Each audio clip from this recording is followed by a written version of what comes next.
Құрметті тыңдарман, каналыма жазылып, лайк басып, қолдап қойыңыз. Әбіләзи жасынан қалжыңбас болып өсті. Қағытпа сөзге кеткен, жүрген жерін күлкіге көміп жүргені. Үйде де сол, қайдағыны тауып айтқыш әзір жауап. Анасы, жасында қалжыңбас болсаң, қартайғанда мылжыңбас боласың деп ескерсе де қоймайды. Қоралы жаннан шаңыраққа ие болып қалғаны екеуі, шешесі мен өзі. Іші пысып еріккенде тиісетіні осы қолтоқпақтай қара кемпір. Өңі көмір түстес болғандықтан шешесіне Африканка деп ат қойып алған. Күн бүгін жексенбі еді. Әбіләзидің жақсы көретін күні. Категория жизни деген кітапты түннің бір уағына дейін оқимын деп кеш тұрған. Күнде таңмен талас тұрып, ағыл тегіл терлегенше жүгіретін. Таңертеңгілік жаттығуды содан кейін жасайтын. Ұйқыдан кеш оянғандықтан бүгін жүгірген жоқ, бірден жаттығуға кіріскен. Іште дастарханын жайып, сары самауырынды ызылдатып анасы күтіп отыр. Түнемелік қарбытқан тағамның шөлі болады. Көз көргендер қара кемпір атандырған мәйіш шайқор. Бір самауырының суын бір өзі сарқуға бар, ал баласы шайға жоқ. Пиаласын анасына мықтағанда 3-4 рет ұсынады. Сонымен болды. Дегенде кейбіреулердей бетін сипап тұрып кетпейді. Шешесін шайға әбден қанып, көңілін бірлегенше көз алдында әр нені бір айтып жайраңдап отырады. Шамасы шешесінің көңілін аулау үшін әдейі сүйтетін болу керек. Мәйеш баласының қалжыңына кейде күліп мәз болады, кейде әңгімелері жараспай тәжікелесіп те қалады. Бұл үйдің демалыс күнгі тіршілік тынысы көбіне осылай басталады. Былайғы күндері Әбіләзи таңертеңгі шайға қарамайды, мектебіне асығады. Әдеттегідей бұл жолы да Африканка, как дела? Деп дастархан шетіне жайғасты. Келін болмағансын, дела қайдан дела болады? Ой, қандай контраст, ақ дастархан, қара кемпір, сары самауырын, қызарып піскен бауырсақ. Тағы не? Қолдың сары майы. Апа, сенің осы сары майың бар-ау, маған майдай жағады. Жүрегіме тимейді, керемет. Сөзді қой, мені қашанға алдарқата бересің? Бір аяғы жерде, бір аяғы көрде дегендей, қойдың жасынай жасым қалды. Бір шүйке басты қашан әкелесің? Қайраттақ едім, қашанға болсын шалдығайын дедім. Осы күні аяғымның тамыры тартылып қала беретін болып жүр. Жаңа қорғанның тұзды балшығына апарайын, емдел дейсің. Мына үйге малға кім қарайды? Бір шүйке бас болса, бір сәрі. Апа, сенің арманың бір шүйке бас екен, ері битіп оны қайтем? Менімен ойнама, Африканка. Мен мынау іске қыз аламын, білдің бе? Деп Әбіләзи оң қолының төрт саусағын бүгіп, бас бармағын шошайтты. Шөп желкелерді айғара алсын, деп өзіндей бойдақ құрдасына бере салды. Сол, мынау іскегіңді енді қашан әкелесің? Қолым тимей, табаным тартпай жүр ғой. Сен осы кімге ұқсағансың? Өліге қолы тимей жүрген шешеңді әрі итеріп, бері жырғасың да отырасың. Қызық, кімге ұқсағанымды мен қайдан білем, апа? Өзің айтшы, мен осы кімге ұқсадым, а? Қарап жүргенше біле жүрейін. Қой әрі, оттамай. Сопа басың сандалып жүргеніне қарағанда итке ұқсаған шығарсың. Осы ма менен естейін дегенің? Қатынды мен үшін алма, өзің үшін ал. Осы жас қолыма бір шөп желкені ұстатпадың бар ғой? Бесеу бес елге пенде болып кеткен ана апаларыңның біріне кетіп қаламын. Білдің бе? Жүр сосын, кірің жуылмай, азып, тозып, өнесей, түге. Қыздарыңа кететін болсаң, тіпті жақсы. Бәрін айт та бірін айт, емін еркен сайран салып жүргенді айт. Я, апа? Я, жетісерсің. Апа деймін-ау, маған бір ой келіп жүргені. Ол не деген ой? Ішіме сыймай жүрген ой. Үйленіп керегі не деймін де? Құдай ақына, өзің ойлашы, үйленсем ойныма құрық түседі, сосын біткенім ғой. Ол сосын қарап жүреме, қыңқылдап жүріп жүкті болады, сосын қайтеді, ыңқылдап жүріп бала туады, тағы туады, туа береді. Шөп желке шүйке бас дегендер сондай ғой, апа. Жұрттан да үкіметтен де ұялмайды. Сосын жүргенім ғой, батпан бейнетке батып, бала шаған қалай асыраймын деп. Жоқ, онан да сыбай салтаң жүргенім жақсы емес пе? Я, апа? Осының бәрін шешесін сөйлетпекке айтып отыр. Құрсын, деп күрсінді қара кемпір. Сен балам, осының бәрін табылған ақыл деп шынымен айтып отырсың ба? Я, шыным апа. Оқуыңды бітіріп, аузыма нан салғаныңа биыл 5 жыл болды. Қатарының бәрі аяқтанып үлгерді. Алды шешелеріне немере сүйгізді. Ал менің отырысым мынау, бірі бәлекейге зар болып. Асылы, жігіттің нашары айғара екеуің болдыңдар-ау. Қу тізелеріңді құшып қашанғы жүресіңдер? Ел жұрттан ұялмайсыңдар ма? Ұялғанда қайтеміз қыздар қарамаса? Әй, онда бар ғой, көңілің соққан бір қызды сыртынан көрсетші. Құда түсейін, маған қызын бермейтін қандай жұрт екен көріп алайын сосын. Жаманға кім қызын беруші еді? Кім жаман? Мына мен ұлың, жаңа ғана өзің айттың ғой, нашарсың деп. Мәйеш амалы таусылып. Саған сөз шақ келмейтін шығар. Саған айттым не, айтпадым не, құрдалаға айтқанмен бірдей, деп қатуланып сілкінді. Әбіләзи күліп. Әй апамай менің, африканкамай менің, деп шешесін екі бетінен алма кезек сүйіп алды да телевизорға дем берді. Дегендей бір шоғыр қыз өкілері желкілдеп билеп жүр екен. Әдемі-ақ, бірінен бірі өткен сұлу, билері де, өздері де көзді қызықтырады. Құйқылжаған әсем қоңыр күй сарыны шалқи түсті. Мәйеш, адамай, осылардың басы байлы байлары бар мекен, деп баласына қарады. Ылғи да осы көйлектері көлеңдеп билейді де жүреді. Үстіп жүріп байсыз қалмаса болғаны ғой, пәтшағарлар. Ой, апая, қызықсың-ау. Өздерін біздің жаққа да бір жіберіп алмайды ау? Ал, жіберді, не қылар едің? Біреуін қазыққа байлап алып қалар едім. Көнеді деген. Неге көнбейді? Үйде де телевизор бар ғой, келсін де билей берсін.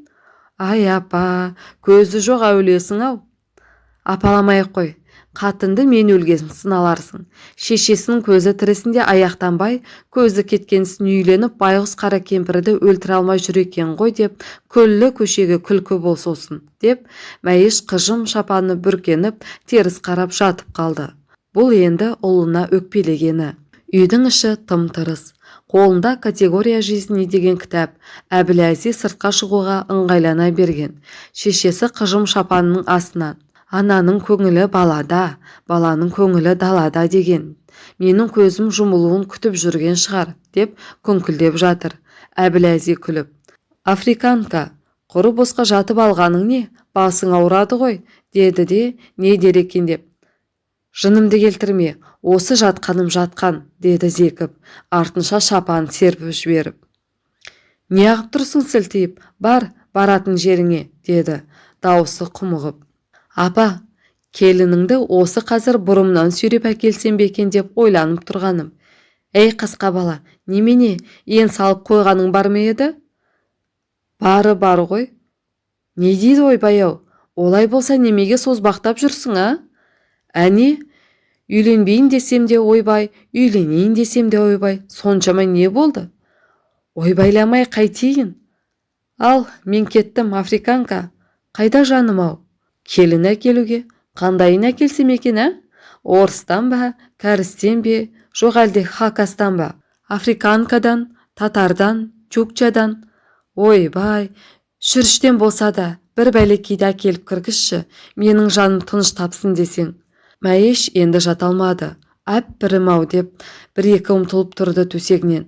Тізелері сықыралып, жиналмай қалғанда дастарханды жинастырып болғасын тысқа шықса, келінді тап қазір бұрымнан сүйреп әкелем деген ұлы көлеңкеде қаннен қаперсіз кітап оқып отыр. Кемпір үйге үндемей ғана қайта кіріп кетті. Сосын қыжым шапанын тарс бүркеніп жатып алды, теріс қарап. Әбіләзи жазғы каникулға шығуына ойға алып жүрген шаруасына құмбыл кірісіп кетті. Жұмысты дегенде үйінің іші сыртындағы сылақтарын қырып түсіріп, жаңадан сылап әкетуге бастады. Оны болғасын еденді, есіктер мен терезе жақтауларын босаға табалдырыққа дейін қалдырмай қызыл қоңыр бояумен сырлады. Лакпен майлап жарқыратты. Шарбақты, қақпаны қою көк бояумен көркейтті. Қора қопсыны жөндеп, ауланы тазартты. Бәрін болып қараса, үйі қора жайы көктен түскендей жаңарып, ажарланып қалып.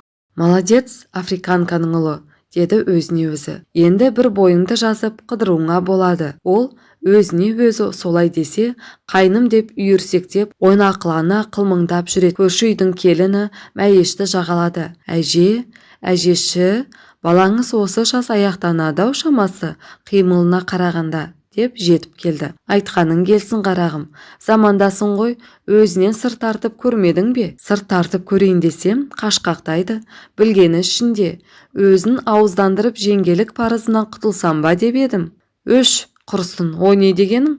Ыдысын қосағыңа құт болсын. Ойнап айтам әже. Қоя ғой бейбақ, байың барда етегімен ойнайым деп ойының осылып жүрмесін. Құдай сақтасын әже, жай әншейін қалжыңым ғой. Басы байлаулы болғанмен, бұл бар болғырдың діңкесі құрып жүр. Тәтті құмары кезі, келсең келден кет әрі емес. Құр аттай қылшынған жігіттен дәмелі.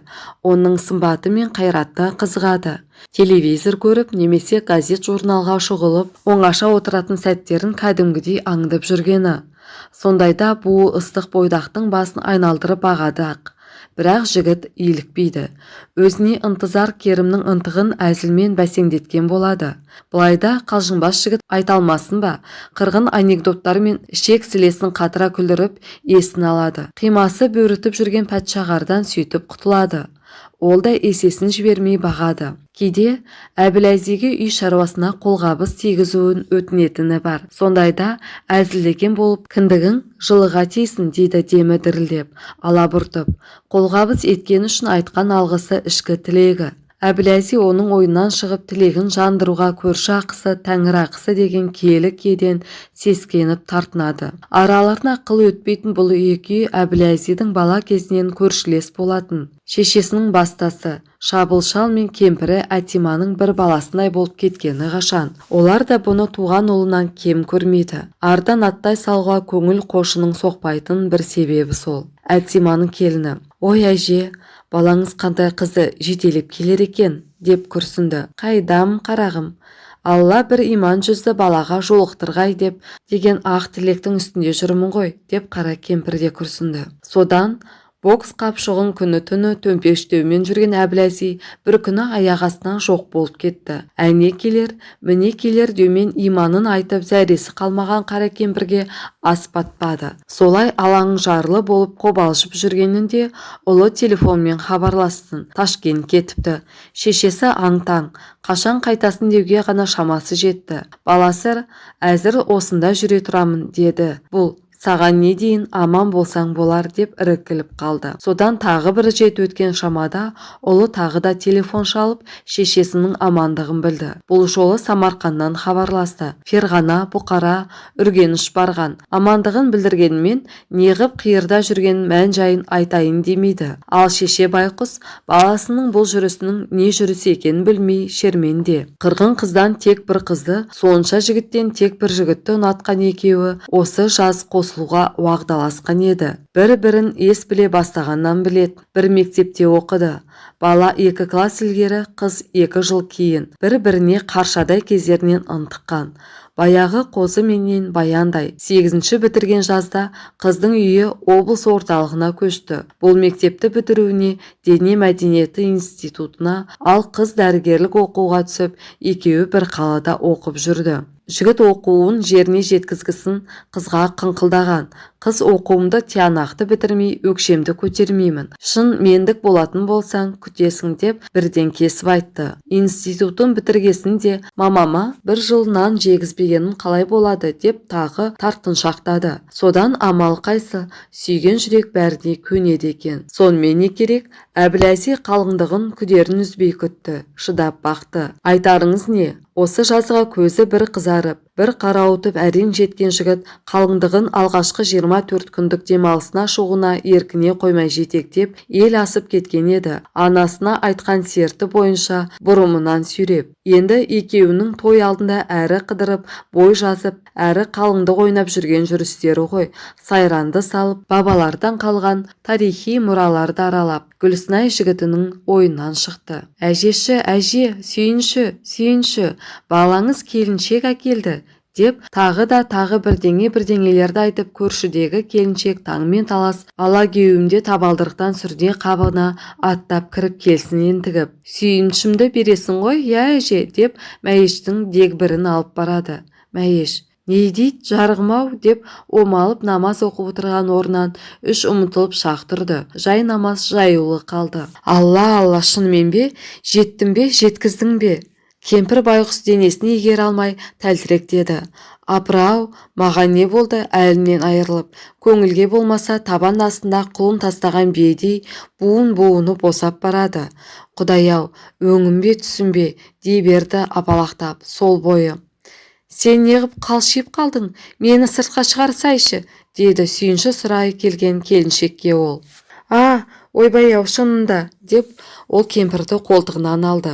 Екеуі сүймелдесіп сыртқа шыққанда, ана алдында айдай жарқырап ұлы, күндей күлімдеп келіні қол ұстасып тұрды. Ажары атқан таңдай, ақша маңдай арудың сұлу лебі шарпығандай болды ма, Мәйіш талып түсе жаздады. Айналып кетейіннің жүзі шамшырақта екен. Қылтыңдаған шүйке баста емес, шөпжелке бәлекей де емес, перизат па дерсің?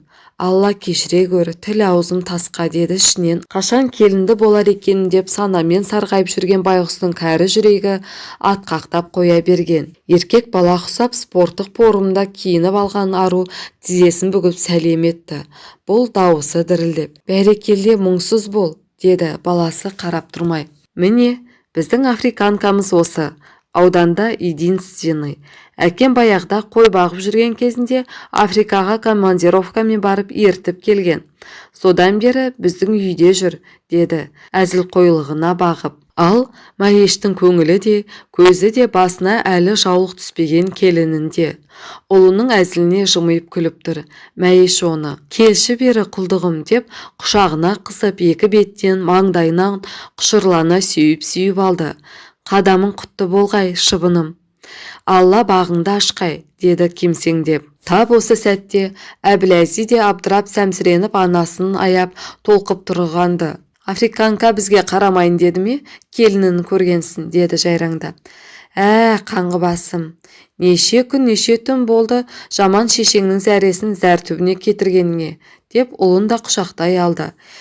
Алла, осы күнге жеткізгеніңе тәубе, деп кемсеңдеп жүріп, келінін табалдырықтан оң аяқмен аттаттырды. Сандықта келініме деп сары алтынай сақтап жүрген су жаңа ақ жібек бөрте шәлісі бар еді. Сонымен Гүлсінайдың жүзін жасырды. Көрші көлем де жиналып қалған. Келінді жылдап күткен ақ шымылды құрылғанда үйдің іші жарқырап сала берді. Беташар той сол күн-ақ басалып кеткен. Гүлсінайдың беті ашылысымен ағайын жасаулы дастарханда қаумалай қалған. Бабалардан қалған салт. Келіннің қолынан шай ішіп баталарын бермек. Бәрінің назары Гүлсінайда. Ажары бітімі мұншама келісті болар ма? Етегі тобығына төгілген ақ көйлек, ақ жібек шәліге малынып, ішкі жан дүниесінің нұры сыртқа теуіп, әппақ жүзі сәулеленіп отырып. Құтты адамзаттан емес, перизаттан жаралғандай жарқырауын. Енесінде еш жоқ. Тіл көздің сұғынынан сақтай көр деп, Алласына жалбарынумен болды. Шайды бабымен сәндеп құялар ма екен деп те қобалжыған. Келіні қысылған жоқ, еркін. Алла, жарығымның жанына жамандық бермегей, деп күбірледі.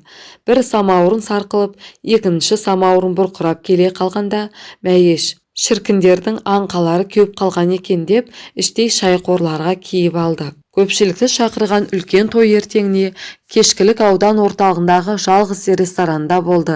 Арнайы құрметпен шақырылған құдалар жағы келгенде, бұрын көрмеген ағайындар бәрінен де Гүлсінайдың анасына таң қалып гуілдесін-ай. Анасын көрде қызын ал деген. Пай, келімі келген ақ екен. Қара кемпірге құдай берген, баласын бокстан спорт шебері дейтін, келінін де спорт шебері деп айтады. Волейболдан. Солай ма? Мәссаған. Қызық болғанда, көмірдей қара кемпірге маңдайын жарқыратып сүттей аппақ келінді бұйыртқанын айтсайшы.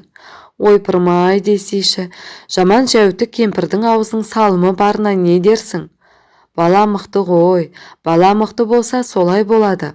Осылай Гу-гу. Олар осылай желпінісіп жатқанда, қос құдағи құрметті төрде тізерлесіп отырған. Мәйіш құдағиымен іш ашысып әңгімелескісі келген, шүйіркелесіп. Сондағысы, келінім қазан ошаққа ие бола ала ма, кір жуа ала ма, оқу-тоқудың ізімен кеткен бала ғой, сиыр сауа ала ма болды. Өмірін отбасы ошақ қасында күлді көмеш күйбеңмен өткізген жарықтықтан қайдан көсемсіз шұға қойсын. Құдағиы сыр берген жоқ, кеудесін тік ұстап отырған қалпын бұзбай. Сиыр дейсіз бе? Дән саспаңыз, келініңіз керек болса жыланды да сауып береді, дегенде Мәйіш, алла құдай деп шошып кетті. Шошыма, келініңе екі бетімді алып салып жүріп бәрін үйреткенмін. Ырысыңыз бар екен, келінді соқтың, әлі қолыңды жылы суға малып отыратын боласың деп Мәйіштің білегін қысып-қысып қойды. Қара кемпір болса, көңілі көкке жеткенде қопаңдады. Расында, Құдай бере салған келіні анасының айтқанында екен. Үйдің қам қарекетін егеріп әкетті. Мәйіш шүкірім деп жүріп, қолындағы кілттерін қара шаңырақтың бар мүкәммалын келіне тапсырған. Әбіләзидің әзілмен айтқанда, ұйқысы қанық, көңілі тоқ, беззаботный, коммунизмде ғұмыр кешіп жатыр. Ал келіні сиырды да сауды, кірді де жуды. Тағамның да түр-түрін пісірді. Тігін машинасы бар екен, істі де тікті. Спортымен де айналысты, дәрігерлеріне де үлгерді. Қажетінде күйеуінің велосипеді мен мотоциклін де жүргізіп жүре береді. Қабағын шытпайды, жарқылдап күліп ойнап көңілді жүреді. Енесінің тұяғын қимылдатпайды, иіліп сәлем жазбайды, жасы үлкеннің алдынан өтпейді. Құдайдың бергені сол. Қызық болғанда, келінінің басқа да өнері барын алғаш көргенде қара кемпіріңіз шалқасынан түсе жазады. Алла құдайлап, баласы күнде таңертең аулада тұрған турникпен гимнастикалық брусьяда ақ тер, көк тер ойнайтын. Оған көзі үйренген. Енді оған келіні қосылды. Жылдамақ, алғашында қарағым бір жеріңді майып қылбаларсың деп көрген. Келіні, мамка, мен үйренгенмін ғой, ештеңе етпейді деп жұбатты. Мәйіш сонда, Құдая тоба деген. Әбіләзиз спорт мектебіндегі мұғалімділігіне қоса аудан боксшыларын жаттықтыратын. Спорт шебері екенін білген биліктегілер Гүлсінайды да қыздар волейбол тобының бапкерлігіне бекітті. Дәрігерлеріне қосып, дегендей, қара кемпірдің келіні командасын облыста алға шығаруға жанын сала кірісті. Қыздарын кейде көл жағасына алып кетеді, кейде жұмыстан кейінгі кешкілікте аулаға жинап жаттықтырады. Ойынға өзі де араласады. Сондайда Мәйіш келінінің көз ілеспес ұшқыр қимылына тоймай мәз болып отырғаны. Гүлсінай көкке шырқап, ұшқа допта атылып барып, секіріп соққанда, екпінінен төтеп бере алмаған қарсы беттегі қыз тыраң етіп жығылып жатады. Сол сәтте қара кемпір де бір қопаң етіп қалады. Өңі тұрғай түсінде көрмеген қызығы. Ондайда баласы келіншегіне, африканканы командаңа ал, Мунауский капитаның болады, дейді. Шешесін арқасынан қағып. Қыздар да ду-ду шулайды. Алайық әжені деп. Содан не керек? Бапкер болғалы көмірдей қара кемпірдің сүттей аппақ келіні атанған Гүлсінай көп ұзамай қызықшыл жұрттың назарына ілікті. Уақыт өте келе, оның есімі естінің де, есердің де аузында жүрді. Бір үйден ерлі зайыпты екі бапкердің шыққаны туралы гу-гу бірте-бірте аңызға айналып бара жатты. Күндердің бір күнінде ұршығын бір уақ еріп болып, енді дем алып отырған енесінің алдына басын қойып еркелеп жатқан келіні. Мамка, балық жегім келеді, деді. Алма беті балбұл жанап. Мәйіш, құлдығым, балық деген дүкенге түспегенмен базаршылардан табылады ғой, жүгіріп барып әкеле қояйын, деп түрегеле берді. Құдды құлдилап жүгіре алатындай. Өзім асып, өзім түсіріп берем, құлдығың болайын, жолында жүрейін деп шұбыртып барады. Мәйіш балықшының қызы, балықтың тәуірін де пісіру бабын да біледі. Көзінің қарасында жалғыз келіне қай жанын аясын. Балықты баласына базардан көтере алдырып, сойдыртып, кеспелетіп, оны тоңазытқа салып қойды. Күнде шетінен асып беріп жүрді. Бабына келіп піскенше келіні қашан піседі деп шыдамайды мамкалап. Қазаннан түсіре бастағанда қолды салады. Мәйеш үйме табақ балықты келіннің алдына қойып, «Жей ғой күнім» дейді. Күнде осы келіні балық жеп отырып, бұршақтап терлейді. Ұйқышыл да болып алды. Бір күні түсірімді матадан кең етек екі көйлекті өзі пішіп, өзі тігіп алып, алма кезек киіп жүретін болды.